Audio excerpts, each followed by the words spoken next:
Hello and welcome to another Parousia Podcast. I'm Charbel Raish, your host.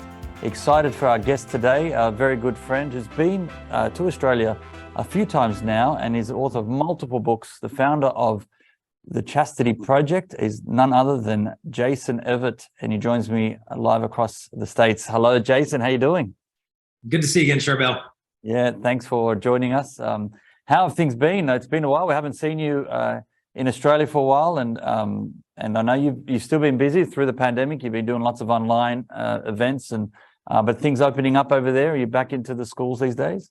Yeah, the lockdown really slowed down our ability to travel internationally in person, but really opened up a window through a lot of video and Zoom evangelization, where we've actually done more talks internationally than ever before. So one door closes, a different one opens, but thanks be to God, things are coming back to normal now. Yeah, praise God. Isn't it interesting? Through one sort of difficult time or a bit of suffering of some sort, our Lord comes through in some other way. So somehow he finds a way that we can still reach people. So praise God for that. There's no stranger. We've been publishing your resources. I've got a pile here for everyone to see. I mean, there's so many. It's been amazing. One of your favorites, I'll go back to one of the originals, one of the earlier ones, If You Really Love Me. I know it's a real popular one. Lots of questions on dating and chastity, and that was really popular. And then your booklets on purity, pure womanhood, pure love, there's pure manhood. There's a bunch of those. I remember those were the classics in the day that really got out there. But you've covered so many more in recent times. The Forged book, I remember launching that with you only a few years ago, and many others. Your wife, Kristalina, has done some things as well. Made New as well. That's one I want to highlight. We haven't done, and there's many others. We'll probably get a chance to go through them as we go. But you're known for giving talks on chastity. I know we do this. It's a good reminder, a good refresh.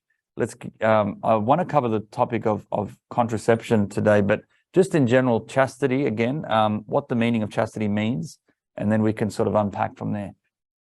Yeah, a lot of times people get the words chastity, celibacy, abstinence kind of mixed up. And just to define our terms, celibacy actually means the state of not being married. That's what the word means.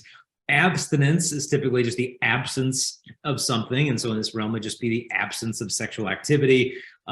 So that's not a very descriptive word in the sense that if you were to tell me that, Joe is abstinent, like it really wouldn't tell me a lot about him. I mean, maybe he's a virtuous guy and he's saving sex for marriage. Maybe he can't find a date.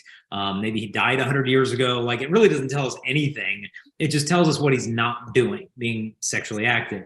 Now, the word chastity, on the other hand, is a lot more positive in the sense that it's a virtue, kind of like courage or honesty, that applies to our sexuality. And the function of chastity is to free us from the selfish attitude we all have of using another person as an object. And so it not only does it free us to love, because if I can't say no to my sexual impulses, then saying yes to them doesn't mean anything, but it also frees you to know if you're authentically being loved. Because if a person won't be with you, if you're not giving them sexual things, then more often than not, it shows that it's not really you that they desire. It's just the pleasure they desire, and they want to use you as the means to that end. And so it brings a lot of clarity in terms of a person's intentions in that relationship. And it's not just what you're not doing physically, it's your imagination, it's the disposition of your heart, your intentions, it's the way you dress, the way you dance. It's that whole virtue of purity of heart that frees you to see God, not only in heaven, but in this life, in yourself, and in others. Yeah, fantastic. Thank you. That's very, very thorough there. And what I love, you said a few things there. It's not only our intentions. I mean, that's a big part of it, but it's not what we get out of it, isn't it? It's what in relationships, typically that is unfortunately where we are these days. It's all about pleasure seeking. What can I get out of something? And we've sort of done this more common in what we do with music and fashion and our social media posts, and everything is screaming, look at me, my body, look at everything I'm about, how I look. And then it really drives us to that sexual pleasure, and it's the pleasure we're seeking. Please, can we unpack that a bit further and how sort of leading into then contraception, why the church sort of has a teaching, why we don't promote contraception. It's not something that the church promote, or artificial contraception. Can we unpack this a bit? Yeah, well, the church's teachings on human sexuality is pretty simple. It's just that, love, marriage, sex, and babies go together and in that order. And so if we as a civilization start kind of moving things around, well, we'll have love first and sex next, and then maybe marriage, then maybe babies. And we just start flipping and flopping stuff. Civilization itself just kind of begins to crumble. And so what God has joined together, life and love, we shouldn't try to separate. Contraception of saying, okay, I want God's gift of sexuality. It's kind of the inversion of if I were to say, look, I want to have babies with you, but I don't want any emotional entanglement. So if I could just not look at you while this is happening, and I could just use you as kind of an incubator for my offspring, it's like, wow, that's really messed up that you would want procreation without union. Contraception is just the other side of the coin, saying I want the union, but I don't want any procreation. And obviously now the church is not saying that it's wrong to control births per se. Because people say, oh, the church just expects everybody to have 15 kids. No, the church will never tell you how many kids to have. Now, God will, but the church won't. The church doesn't put a number on it. That's between you and your spouse and your discernment. And if you have sufficiently good reasons to not get pregnant at this time, well, God has already built into the woman's body the capacity to space births through using natural family planning. And that's not the old calendar rhythm method, which our grandparents used, had a failure rate of like 30% failure rate, which I think is great because my parents tried it and it didn't work and I'm here today. But if I want to plan how many kids I have, we use natural family planning. It's more than 99% effective. There's no side effects. In fact, you get a lot of benefits because if you're charting the woman's fertility, then you literally have in that chart in your hands her reproductive health chart. And I know one couple, they were using contraception. They had a big conversion. They started using natural family planning. And the husband was looking at the wife's chart. He said, this kind of looks off, that this is happening at that time of the month.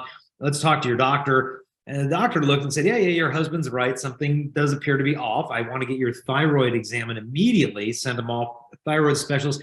Turned out she had a cancerous tumor growing on her thyroid. They operated on her immediately, saved the mom's life. Now, if they were simply using contraception, though, they never would have been aware of this. It could have cost her life. But the very fact that they had her reproductive health chart in her hands, they were charting it as a couple instead of just set it, forget it, throw her on the pill or whatever. They were aware of this, and God was able to use that providential moment to save the wife's life. So not only do you get to avoid all the negative consequences, breast cancer risk and stuff like that, you get the benefits of really understanding reproductive health. Wow, that's fascinating. I didn't know. I mean, that's an important stat.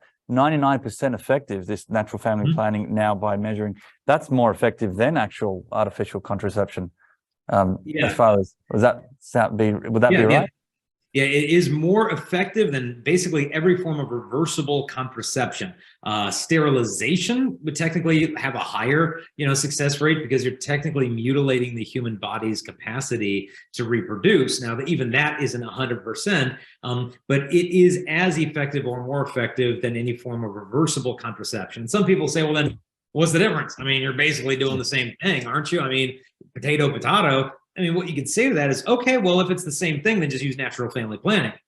And people that, well, no, but that would be very big difference. Well, if there's a big difference in the method, it's maybe an indication there could be a significant difference in the morality as well. And so here we've got to remember the problem is not that we might have a good reason to plan our next pregnancy and delay it for a little bit.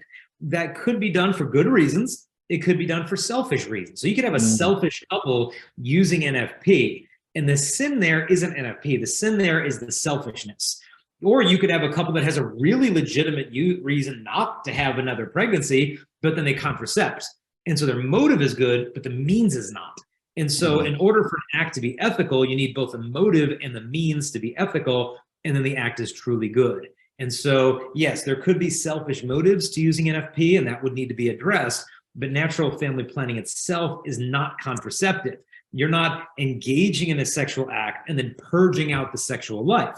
A comparison has been made between anorexia and dieting, where when someone has, look, bulimia, for example, someone is bulimic, they want to binge on food and then purge out the effects and maintain a slim figure. So maybe their motive is good. I want to look, thin. But the means that they're using is a disorder. Whereas you could have a woman who has the same desire, I want to look thin, but instead of kind of binging on food and purging its effects, she practices temperance and abstains from those fatty foods, achieves the same end, but uses a different means. And so with NFP versus contraception is kind of binging in the pleasure of that act, but then purging its life-giving effects. Whereas with natural family planning, you practice temperance, refrain from the act, and then you can express love in other ways, other than sexual. And couples who use this, it strengthens the marriage typically. I mean, it can be difficult and challenging, but couples who use it have a divorce rate under 4%. So the church is onto something here. Yeah, wow.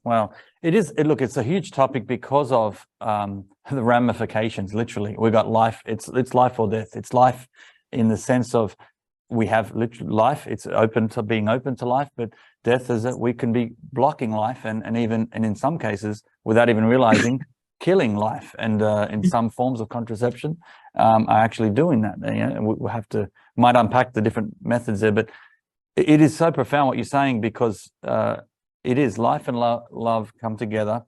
Mm-hmm. Natural family planning. Now, we both have large families. I mean, both you and I, we've got 8 children each, and people might accuse us of saying, "Hey, is that all you do? That how where babies come from?" Well, it's 8. It's not 80. It's not. We could potentially have many, many more. We've, thanks be to God, it's a gift. It's not a right. And we've got these children, and I can't imagine life without any one of my children. Every time they've come into the world, that's it. The moment they've entered in, I can't imagine life without that child. And and they weren't part of my life previous. So it's amazing the effect that has. Yeah.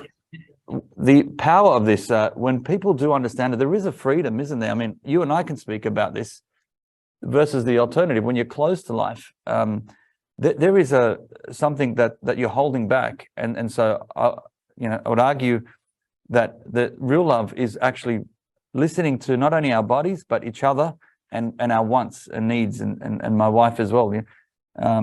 Could you speak more about the freedom side of it? Like there is a really good side to this that people don't realize. It might be hard, but there's a freedom to it.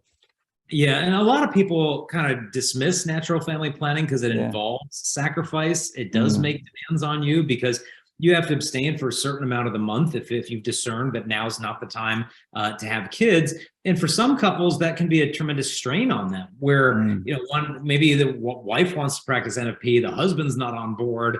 And a lot of times what NFP will do, it will kind of bring to the surface, kind of like oil and water, an incomplete development of the virtue of chastity in one or both of the spouses. Because if one kind of basically looks at, okay, my spouse should be sexually available to me whenever I want, and if that's not the case, then a great injustice is taking place here, and they can become petulant and whiny and distant and angry or even unfaithful because their needs aren't being met. Well, your spouse is not an outlet for what you think of your sexual needs. And a lot of times when a spouse, oftentimes the husband has kind of an anaphylactic reaction to the demands of natural family planning, it shows that something needs to get healed there, that God is bringing this wound up to the surface.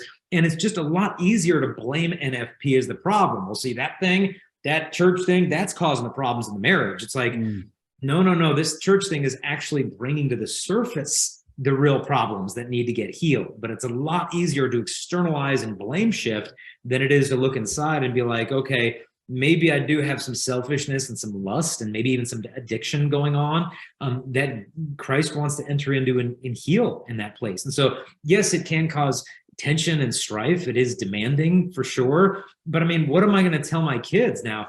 You need to obey the church's teachings on sex before marriage, but now that I'm married, I don't have to listen to the church anymore. It's like, well, virtue is more easily caught than it is taught. I mean, your kids aren't always going to obey you, but will never fail to imitate you. And so if we want our kids to embrace sacrifice and chastity and self-control, well, we got to be willing to take up the same cross ourselves. Yeah. No, very, very interesting. Can I ask, it can go, some people who have accepted and embraced this teaching, can you take it too far? Is it also the extreme the other way? So complete abstinence until we're ready, unless, there's an idea of, if there is no intention to have a baby, there should be no, can people take it too far where they just abstain for long periods of time, and sometimes, not just months, but sometimes years. Have you heard of these situations? Oh, yeah, for sure. And there's an understanding of, well, then now that it's sort of eliminating the need to come together unless you are going to have a baby. And so can you unpack that? Can you take it too far? Yeah, a lot of people misunderstand the church's teachings and saying that, okay, well, the only time you can come together is if you're intending to have a baby. It's like, well, no. I mean, if that were the case, then you could only have marital relations, basically at the time of ovulation. You couldn't have it while she's pregnant. And then after menopause, you could never have relations again. Yeah. That's not the church's teaching on this. I mean, if that were the case, 90-something% of married life would be spent in abstinence. The Bible tells us the opposite. That St. Paul says it's not good for spouses to be apart in that way, except for some short times of prayer, for the sake of sacrifice and prayer. But if you're not, it's opening up to unnecessary temptation. And so, some people could go to the opposite extreme if they're doing it. Some people say, well, we're going to get married and we're going to use natural family planning for the first 5 years because we just want to really get to know each other better. Yeah. It's like, well, you know what? If you really want to get to know each other better, have kids. You'll get to know each other real good, okay? And so we've got to be generous towards God and really look at our motives. Like, is this partly materialistic? You look at the history of civilization, how much less people had 100 years ago, 200 years ago, when they were having 6, 8, 10, 12 kids. And here we are, with our 2-car garage and 2 cars and 2 jobs and all this stuff. Oh, but we can't have kids for 5 years.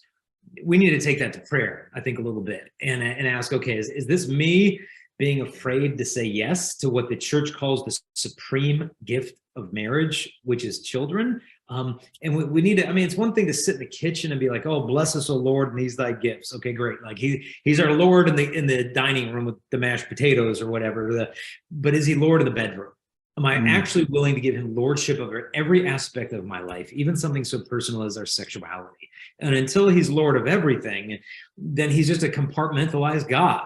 Like, you're there on Sundays, you're there on the kitchen for grace, and you're there when I really need you during like a family emergency. But other than that, just kind of stay on the shelf. I'll let you know when I need you, kind of thing. That's not Christianity. That's just compartmentalizing God. And so we've got to trust God more, that we don't need to think that he's out to get us and he's going to put us in some position that's going to make our life miserable. Maybe he thinks that you're capable of greater sacrifice and love than you even think you are. And so to have the courage to trust him with your family. And obviously that requires discernment, communication with your spouse, things like that. But that's something contraception kind of puts on the back burner, because it's like, oh, well, you just throw it on the pill and you kind of forget about it for a while. Get sterilized, forget about it. There's not that communication. There's not that prayer. It's just like, we're done, instead of living one day at a time. Yeah. So good. Radically, you want to test out how much you love someone. Have a baby, and then you see everything, and you really then are tested, and that's the point of love. It's giving of yourself, and it does help when you have each other. You're giving of yourself to each other first, and then when you're giving of yourself, there are children. Now you got to continue to give of yourself to the children, and give all of your free time, all of your personal time. Now you have to be open and available for your family. So very important. We can unpack this, but contraception as a concept, contraception, it really, the artificial means, the means that we know today. How old are they in human history? We're talking about how far back, 100 years? I know it was early in the 20th century. There was a debate among Christian churches about whether to use it or not. How common was contraception? Yeah, well, we need to go way back further than 100 years. We've got ancient Egyptian papyrus from like 2,000 years before Christ, talking about how they would fumigate women's uterus with smoke to prevent her from bearing life, that they would insert into the woman's body crocodile dung so that she wouldn't conceive. In the Middle Ages, they started with oral contraceptives that, they were having, even at the time of Christ, the Romans had some of those, where they would ancient spermicides, things like that. oral contraceptives where they're actually ingesting chemicals to cause temporary sterility. And they found that some of these things would include things like lead, mercury, arsenic, and strychnine, which are probably pretty effective in preventing kids because it's probably going to kill the woman in the process. Later in the Middle Ages, women would wear amulets around their neck, like these superstitious amulets to kind of ward off pregnancy. Some of them would actually include the liver of a cat or the earwax of a mule that a woman would wear around her neck. Now, personally, I think that'd be a pretty effective deterrent against intimacy, because if you're wearing cat liver, there's no fireworks tonight, honey. That's right. But then, they moved on in the 1930s. If you were to read like a typical like Cosmo kind of magazine for women, they actually recommended that women insert into their bodies the equivalent of Lysol, household cleaners, into the woman's reproductive system to make it temporarily sterile. And people are like, oh, that's so barbaric. Well, read the ingredients of today's spermicide. It's household cleaners that they're still putting into the body, but they just make it look a little bit differently. Laundry detergent, same stuff in modern spermicides. Wow. So, in the 50s and stuff, you had people like Margaret Sanger, the racist, who kind of want to kind of wipe out black people. She decided, well, what if we could make an oral contraceptive pill? So she teamed up with Gregory Pincus, another doctor, Dr. John Rock. They come up with this thing, and they tested the male and female birth control pills on poor people in the Dominican Republic and Puerto Rico. The men they tested on, some of the men had a slight shrinkage in their testes. So they're like, no pill for me, no thanks. They tested the female pill, and 3 of the women died. So they just adjusted the dosage and kept testing on the women. And so even today, all the contraceptives we have for women, we basically have for men. The implants, the injections, they have gels they can use. They have all kinds of stuff that they've got for men. Birth control pills for men, you name it, they've got it. Pharmaceutical companies have said, though, they don't really want to bring this to market for a couple of reasons. One is because men aren't likely to take it. Well, you're the woman with the uterus, you did take the drugs. And then secondly, they've said men tend to be a lot more aggressive in terms of litigation, so that when we start getting the breast cancer and things like that, we'll be much more aggressive in suing the pharmaceutical companies. And that's kind of intimidating for the shareholders who might invest in these corporations. So they said, as for now, let's just give it to the women. It tends to be a lot safer, pay them off in court afterwards. And so they invented the pill, tested it, and they found that when women went on the pill, they no longer had a period. And they thought, okay, well, women aren't going to like that because it won't feel natural. So here's an idea. When we're giving the girl the pill, it goes in her digestive system, dissolves, enters her circulatory system. The synthetic sex hormones go to the pituitary gland in her brain and tell her, you're pregnant. And so the pituitary gland sends signals to the ovaries to suppress ovulation, because you don't need to ovulate if you're pregnant. But as a result, you're not going to menstruate either if you're pregnant. So the periods weren't happening. So they said, I know what to do. Let's give the women the pill for 3 weeks or so. And then for the rest of the pack, just give her placebo, blank, or sugar pills. So her brain will think she's actually going through a withdrawal bleed. In other words, she's withdrawing from pregnancy hormones. She'll bleed for a week, which is typically the equivalent of a miscarriage, her brain thinks. And then start up the next pack of pills, she's back on the pregnancy hormones. So if you're on the pill, your body actually thinks you're pregnant about a dozen times a year when you're not. But you can get pregnant on the pill. In fact, the formulations of the pill today let women ovulate up to 60% of their cycles.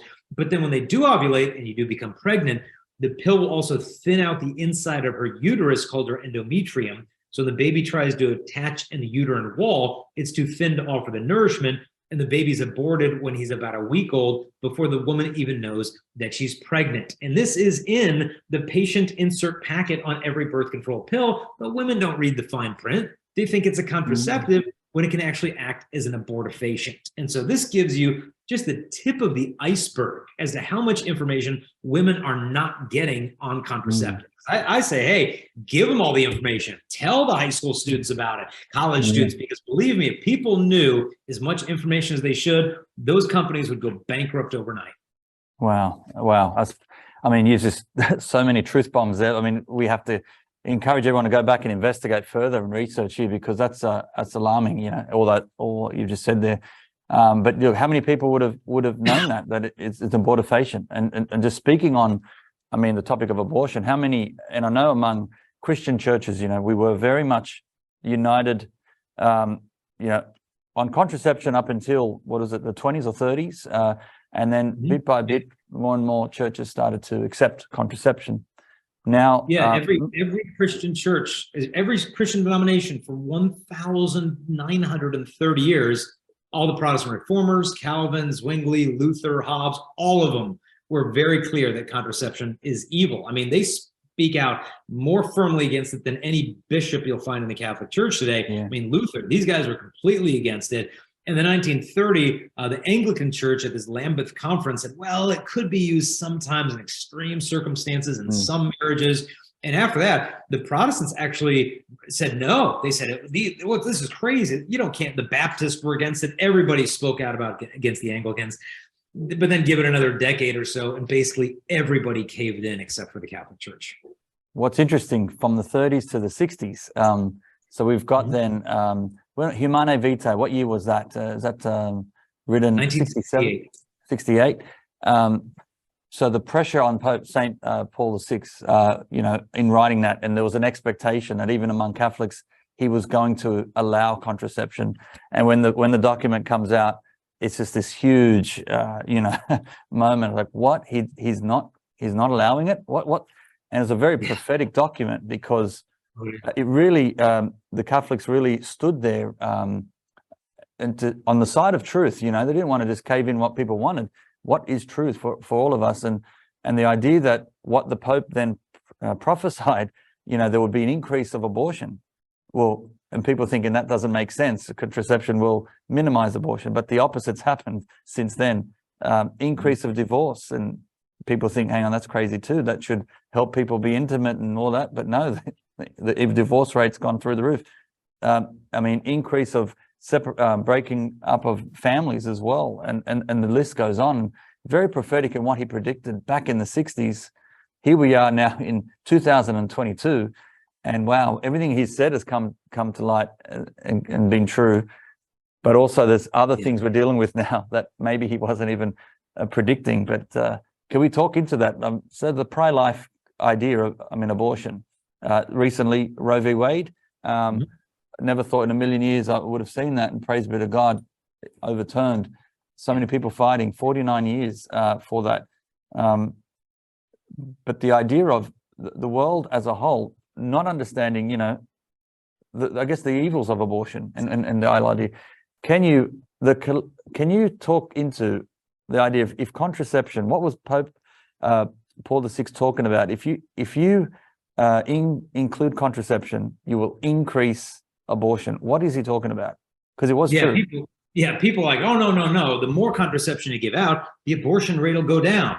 Yeah. Okay, let's look at the number of abortions in 1968 and look at the number of abortions in 2022. Has that happened? No, the complete opposite has happened. And it happens everywhere the more you distribute contraception, because it's trying to put out a fire by throwing lighter fluid on it. And the reason I say that is because the more people using contraception you have, the more people you'll have having intercourse who don't expect to have a baby. And so if you're having intercourse and your will is already set against life, and then life happens anyway, well, if pregnancy is treated like a disease, then contraception is like the vaccine. And if that doesn't work out, then abortion must be the cure. And it's this whole idea of pregnancy is like this disease we have to protect ourselves against. And we're going to try to protect it with contraception. And if that falls through, well, then abortion becomes the safety net. And so Planned Parenthood, who's the biggest abortion provider in America, has actually said the majority of majority of unplanned pregnancies that lead to abortion are not caused by the failure to use contraception, but by the failure of contraception. This is the biggest abortion provider saying the majority of unplanned pregnancies that lead to abortion are caused by contraceptive failure, not by the failure to use contraceptive. And so when you've got this whole civilization of people close to the gift of life, and then life happens, it's like, okay, we need a backup. We didn't plan on this. This was not expected. It's like, well, you were kind of doing the thing that makes human life. How was this not expected? Because of contraception. And so because of contraception, abortion is seen as a necessity backup plan. And so, yeah, one thing has simply led to the other, and it's a purely utopian idea to think that if you just hand out enough contraceptives, the pregnancy rate is going to go down. We've never seen that in sex education here in America or anywhere else in the world. It just doesn't work. Yeah. Wow. Well, I am pleased to learn that more and more people are waking up to the problem of abortion, especially in the States. I mean, the pro-life movement has been very strong. What would you say? People are now realizing, I mean, it's just the basic truth of this child is a child. And sometimes the big debate of when in the pregnancy does the fetus become a child? I mean, this whole debate, I mean, once people realize it is a child from officially natural conception. So can we just, I guess, define when does human life begin here on this podcast? Yeah, well, human life begins at conception, because if it's not a human life and it's alive, well, then what type of being is that? And people say, well, it's my body, my choice. Okay, that's fine. Your body, your choice. But that's not your body growing in you. That's somebody else's body. You only have one body. Okay, that's a different body. Could be a completely different sex growing inside of you. And people think, oh, well, what about these severe cases of rape and incest and this and that? A friend of mine, Lila Rose, who does a lot of wonderful pro-life work, I saw her on a media interview, and she's pretty blunt. And she said, look, she said, abortion does not unrape a woman. And it was like, whoa. And but what she was getting across is a lot of times women who've been through both of those often say that the abortion took longer to heal from than the sexual abuse did, because the sexual abuse is a crime against the woman, but then the child does not deserve the death penalty because of the crime his father committed. And obviously these are very painful situations, but I remember talking to a man once. He said, look, like, I don't believe in abortion, but I'm not going to tell somebody that they can't have an abortion. And I'm like, well, that's like telling somebody, like, I don't believe in child abuse, but I'm not going to take away somebody else's ability to abuse their child. It's like, pick a lane. Does this human being deserve dignity and to be treated with love or not? And so as science has moved along, the pro-choice position has become more and more difficult to hold on to, because it's like, okay, we've got 4D ultrasounds of children who literally look like they're laughing at something in the wombs of their mothers. And we've got this fetal heartbeat being detected like a couple of weeks after conception, before she even knows she's pregnant. The baby's heart is beating. It's like, okay, abortion just relies on women not knowing the facts. That's why I don't want the ultrasounds. Don't let the woman see that stuff, because if she sees it, she'll get all attached and realize that's a human life with fingers and toes. Don't let her see that. Just tell her it's a blob of tissue. We'll have a procedure. Life will go on as normal. But ask any woman who's been through that. Life does not go on as normal afterward. And so we need to do a good job of caring for these women during these difficult times of unexpected pregnancies, and then caring for them afterwards. Instead of being like, oh, phew, baby's born, on to the next one. It's like, no, she needs follow-up care. She needs baby diapers. She needs a daycare support, like whatever it is. We need to make sure that we're pro-life, not simply before birth, but afterwards as well. Yeah, very true. Very true. I remember that Lila Rose, that she did a great job, especially on the Dr. Phil show there, and we all saw, and I remember seeing that moment in that show where he couldn't define when life began, and sort of the idea of we understood for all my life. I thought it was pretty clear. Science was pretty clear that the conception was the beginning of life. But why is it up for debate these days? I mean, what's going on? Is the science world, the medical world, trying to change this? What is going on here? Well, I don't think it's so much that they're trying to change it, because they wouldn't even argue that, a baby 2 weeks before delivery is not a human being. Well, yeah, it's a human being, but we've got the right to terminate that pregnancy. And so it's not even a matter for them as to when life begins. I don't think they care. I think the question is, like, who's got the right over that life? That's the issue. Because, I mean, up here in the States, and was it in Montana, they actually they just put some law up for a vote that just got shot down, where that would have protected the life of a child that was born to a failed abortion. And so if the baby's viable and could live and the abortion fails, they actually struck down a law that would have guaranteed that the baby could at least have been protected after delivery. And the voters said, no, we shouldn't have to protect the baby after the baby's born, after a botched abortion. Who's going to argue that it's not a human life? I mean, they know it's a human life, But I think that we've gone so far as a culture to not respecting human life that we don't even care what it is or when it begins. Yeah. Wow. So profound. So much truth here that look, we're in a world screaming for love, screaming for acceptance, rediscovering its identity. I mean, many of us are having identity issues today, and not knowing what a family is, or all these situations, and it all stems right back from this idea of. I mean, I would say once contraception sort of crept in, from what reason? It's the idea of capturing pleasure over and over again. Without any sort of responsibility afterwards, and look at the ramifications. Saint Paul VI, he also talked about an increase of divorce. Can you speak to that from that whole document on Humanae Vitae? I mean, how did that happen? One of the tie-ins is an increase in infidelity, because one of the things that he predicted there, it's chapter 17 of Humanae Vitae. If anyone wants to look up these predictions, these prophetic utterances, I mean, it's amazing how spot on he was. But he just talked about how wide the path is going to become for conjugal infidelity, because one of the things that used to prevent a person from being unfaithful is the possibility of pregnancy, that you could impregnate the mistress. But now that you can actually have an affair without the risk of pregnancy, some people would be more likely to engage in that. And so that's precisely what we've seen. And obviously that's going to be detrimental in a major way to any marriage. But another thing, I was reading a secular sociological journal that was talking about the hookup culture in university campuses. And they kind of lay out the problem. And then at the end, they kind of postulate, okay, where did all this promiscuity come from? And one of the things they said was one of the major factors was contraception causing promiscuity. And what they explained as, if you look at any species, whichever sex has the longer reproductive rate tends to be more choosy about sexual partners. And what they meant by that is, within human beings, women have a longer reproductive rate. It takes men all of 5 minutes to reproduce, whereas for a woman, that's a big commitment. I mean, that's not just 5 minutes, that's 9 months of gestation, a year of lactation. I mean, a lifetime of rearing this child potentially to a guy who might not even text her the morning afterwards. And so because the woman's reproductive rate is so much longer than the man, she stands to potentially lose a lot more from a poor reproductive choice. If she's not making a smart mating decision, she could really be left, paying a major price. And so women historically have been much more selective with who they go to bed with. But what contraception did was give women the reproductive rates of men. And all of a sudden, you had women who could finally engage in intercourse like men could, without thinking, oh, well, who cares? I can't get pregnant.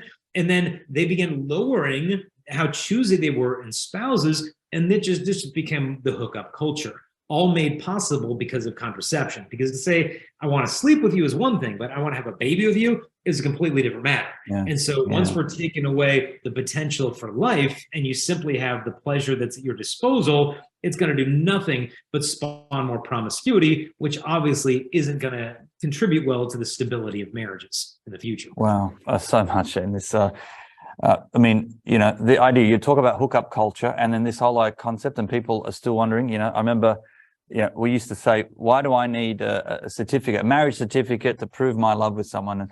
And now where people are moving in together before marriage, and so the idea of marriage becomes less and less important. And you said earlier at the start of this podcast, the order, there's an order. We started picking and choosing which order to do things, and marriage is a key component. What's the significance then? Why is it so important to be married before you come together in the marital act, in sex? Well, two thoughts. One is people say, oh, marriage is just a piece of paper. It's like, well, okay, well, people who get married, their children typically do better in school. They're less likely to drop out, less likely to get involved in crime, do drugs, commit suicide, be depressed. Typically, married couples are happier. They have a longer life expectancy, less likely to become ill from certain diseases. They're also, have a higher family income. I mean, on and on and on. So if marriage is just a piece of paper, that's an awesome piece of paper. I want that paper. If a paper is going to deliver all that stuff, give me the paper. It's not just a piece of paper. This is the institution that human civilization is built upon. And the reason why you should save that gift of sexuality for marriage, even if you've made mistakes in the past, is because sex is saying something with your body. Sex is basically saying, I give myself completely to you. I'm all yours. But if they're not married, that embrace is a lie. It's a lie in the language of the body. And so the total gift of the body, sex, should correspond with the total gift of the person within marriage. And so when you get married and you leave the church and you make those promises, my love is free, total, faithful, life-giving, then you go to your honeymoon and then you consummate the vows, not with just your words, but with your body. I give my body to you freely. I'm not coercing you, manipulating you. I'm giving myself to you totally. I hold back nothing from you, not even my fatherhood. I'm giving myself to you faithfully in a way that's ordered towards procreation and the giving of life. And so it's the wedding vows made flesh. And so sex isn't just something because I just want to feel close to a person. You know, sex is expressing a truth of the total gift of the person, which is marriage. And it pays off too, because I mean, couples who wait longest to begin having sex, in particular, those who waited until marriage, study after study shows they have better communication in marriage, more stable relationships in marriage. They're happier with their sex lives. The benefits go on and on. In fact, the least sexually satisfied people in the world are single people. I mean, look at one study after the other, they all show the exact same thing. And that's why the portrayal by the media of human sexuality has virtually no relationship with the actual truth.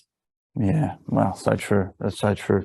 It really isn't a long time. I mean, what's going on? So 1930s till now, a lot's happened. I'm just curious. I'm thinking now of, what you're talking about. I mean, the feminist movement that over the last 100 years we've seen, and now interesting in recent times, that's now under attack because of where we are with this. We don't know what a woman is, unfortunately for some people. But the feminist movement that fought for women's rights for so long, and may have started out as a very worthy cause because, unfortunately, men were mistreating women for so long.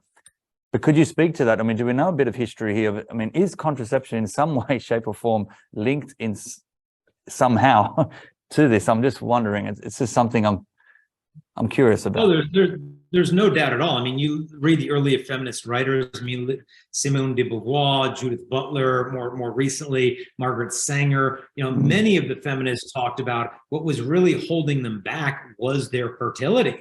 And if we could just get rid of that, then we could be equal to men and at last have this utopian life where women aren't, relegated to domestic slavery. And so there's a very close connection between contraception and second wave feminism. First wave feminists, weren't so much into this issue. I mean, they were looking more to like basic rights of women to vote and own property and things that they obviously should, of throwing off these patriarchal burdens that really were not just. But then with more second wave feminism came looking at domestic life as really a drudgery, as this domestic slavery. And how do we find equality with men? Well, we need to become like men. And so contraception was this false promise, really based on a kind of a Marxist dialectic of human sexuality. And, Marxism's idea was that history is like a class struggle. The proletariat versus the bourgeoisie. And because of this class struggle, we need to eliminate class distinctions. And then you're going to have, then we're going to have like kind of this utopia. So we got to get rid of the distinctions of the classes to have freedom. Now, the feminists kind of jumped on that framework of Marxism of saying, okay, the same thing is going on in here. You've got the men over the women. And so if we can eliminate sexual distinctions, then we're going to have freedom. But this looks at our sexuality through this dialectic lens of like, these are opposites. These are in contrast to each other. These are in competition to each other. And so we have to solve the problem of inequality by eliminating sexual distinctions. And obviously contraception has done that on a biological level.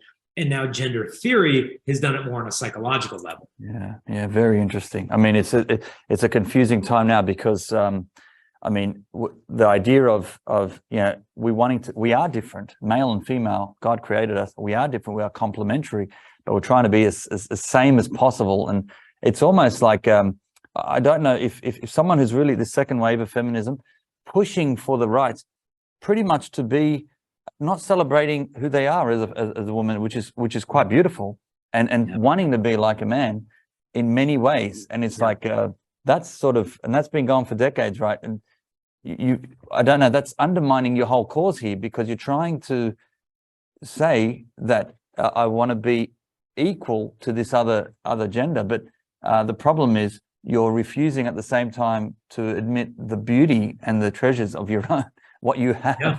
And Yeah, I mean, the core lie that you need to be somehow masculinized in order to be powerful. And it's right. like, you see this in Hollywood. I mean, you look like the Marvel comic book type movies that if they want to insert a female character into a superhero role, they basically just give her a male role in a female costume. And so, you know, she's in her little leotard or whatever, and she's punching tanks and blowing up buildings. Like, look, I can be powerful too. And it's almost like, really, like, that's as good as you could come up with for, you know, the uniqueness of the feminine genius. You're just masculinizing her to make her powerful. It's just a real lack of creativity, of the fact that women were not created to do everything a man can do. They were created to do everything a man cannot do. And I remember Dr. Alice von Hildebrand said to me once, she said, yes, she said, men have power in what they do, but women have power in who they are. And so there's a rich insight in that it's a real devilish lie to make women think that they need to be guys in order to be fully human. I think that's the devil's strategy to keep them from being the women that God has created them to be. And I'm not saying, okay, well, then it's barefoot, pregnant in the kitchen for you. No, like, every woman's calling is unique, and we shouldn't look down upon the domestic life, because the women are the ones who build up all of culture and civilization by raising families in that way. But like, I know a woman, I had lunch with this nun. She's a nun, she's a doctor, she's a surgeon, and she's a colonel in the United States Army. Wow. And I was like, wow, did you not feel like being an astronaut? Like, you don't want to see vacations for the rest of us? But she was not choosing these things instead of motherhood. She was mothering through these things. And so it's not about sticking women to some gender stereotypical box, but giving them womanhood as a firm foundation, and they can bloom from that to be whatever God calls them to be. Wow, beautiful, beautiful. So we're covering a lot of ground here, Jason. I know we're going from one thing, but it all is stemming. It's interesting, this link to contraception. Moving on, where we are today, and today, I mean, you speak into high schools, you're into high schools, more and more young people that and for the most part, can you, I mean, maybe speak to, I mean, across your career, you've spoken to, you know, millions of teenagers. The message that you bring, chastity, purity, and all these life issues that you talk about, how has that been received as a whole? I mean, in general.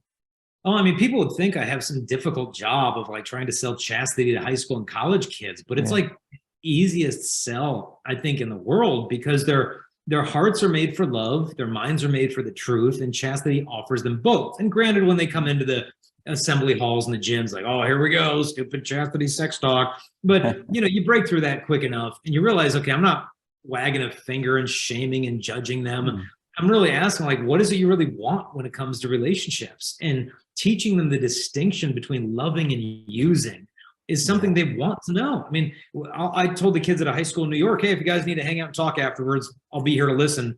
And the kids formed a line 7 hours long, and they just came out and they would just pour their hearts out of the addiction and the molestation, the cutting, the abortion, the broken families. And they're just going through a lot of stuff, and they really want someone to step into their life and challenge them, not judge them, but just love them and call them to this high standard, because they're not satisfied with this shallow hookup culture. It never met their needs. And so if someone comes in and say, hey, it doesn't have to be like that. And even if you made mistakes in the past, it's okay. Because like, look, your value, especially I try to tell the girls, like, your value does not come from your virginity, okay? Your sexuality has value because of you. So you are the gift to give. And even if you've lost your virginity, you still have yourself. You're the gift to be given. And so to help renew that sense of worth, regardless of the past, that everybody can start over. Yeah, beautiful. Love it. I mean, I can speak firsthand when we had you over down under and you spoke, and we saw instant lives change instantly. People just transformed, and till today, hearing people's story, they point back to a talk they've heard from you, and that's changed their life. And praise be to God. So God bless you with what you're doing. Your work, Chastity Project. Can you maybe let people know how people can learn more about what you do? Yeah, you just go to the website chastity.com, and from there you can connect with our podcast, which is Lust is Boring. We've got about 80 different episodes you can click on, having anything to do from gender to birth control to starting over to vocations, you name it, parenting, pornography, it's all there. You can also connect with our social media channels, Instagram, Facebook, YouTube, everything at chastity.com. And so whether you're a teen, parent, single person, just go there. We've got resources, books, seminars, just explaining the good news about God's plan for human sexuality. Love it. I'm holding up so many books here. I mean, I think it's over a dozen here. I mean, the resources that you give out, I can't even hold them. There's still more for parents. Theology Body in an Hour, Forged. I mean, the list goes on. You even got one beautiful one on prayer, Pure Faith. You can Purity 365. It's another one. St. John Paul the Great. That's a really popular one. That's a really good one. If You Really Love Me, I had. How to Find Your Soulmate. It's a beautiful one. Theology of Her Body, His Body. And that program with Ascension is a fantastic Theology Body for teens. That's another brilliant one. And there's more that I haven't even covered here. Yeah, the new one we're coming out with in about a month is on gender. It's called Male, Female, Other, a Catholic Guide to Understanding Gender. And so it's kind of a Q&A kind of style thing to help people to understand, okay, what is the church's response to this with clarity and with charity? So that's the new one we're coming out with, gender, in about a month. But I don't know, Charbel, you don't know anyone in Australia who makes those books available to people in your country, do you? Absolutely. Greatly. Well, yes, all these that are not only available in chastity.com, but you're going to go to parousiamedia.com. And so we have all this available now, the physical books. Looking forward to seeing this new one on gender as well. And I think I think there's a book there on contraception that should be brewing. Never forget that talk you gave on green sex. And so we're green in every other aspect of our life. But when it comes to humanity, when it comes to pro-life issues, when it comes to sex, the most intimate thing we can do with another human being, we're not green. Why are we not green there? So I love that. And let's be natural in every sense of the word. Oh, yeah. There's people like, oh, sex is natural. Sex is natural. It's like, okay, yeah, but watching it is not natural. And in fact, the people who clamor the most about how natural sex are probably the least likely people to actually be having natural sex. They've got a laptop or a contraceptive or whatever. But yeah, sex is natural. Let's keep it that way. Yeah. Amen. Amen. Thank you very much. So again, parousiamedia.com, go there. Articles as well. You've got free articles, free resources. Even you've got lots of MP3s that are available online. Programs, you've been involved in multiple programs. I mean, the list goes on. So we'll look out. When do you think this new book on gender will be coming out? I sent it to the typesetter yesterday. She just emailed me at the start of the show. I'll have it back in a week, and then it's off for the printer. And so we'll probably have it late December, mid-December for pre-order, and then it should come out late December, early January. Excellent. We'll look forward to that. We'll pray for that. And the openness to getting you back down under Australia. You say the word, be happy to come. All right, we'll still do it. We'll make that happen. Please God. Thank you very much for joining us, Jason. Always learn something new when I'm with you, and always inspired. So thank you very much for what you do. Well, thank you for having me on. Keep up the great work. Thank you. Thanks everyone for watching. That's another Parousia podcast. Please visit the chastity.com and pray for this man's ministry. He's been around for a few decades now doing this, and it's having a huge impact on our culture, which in a positive way. So please do that. Pray for him. Pray for us at Parousia Media. And until next time, have a blessed week. God bless.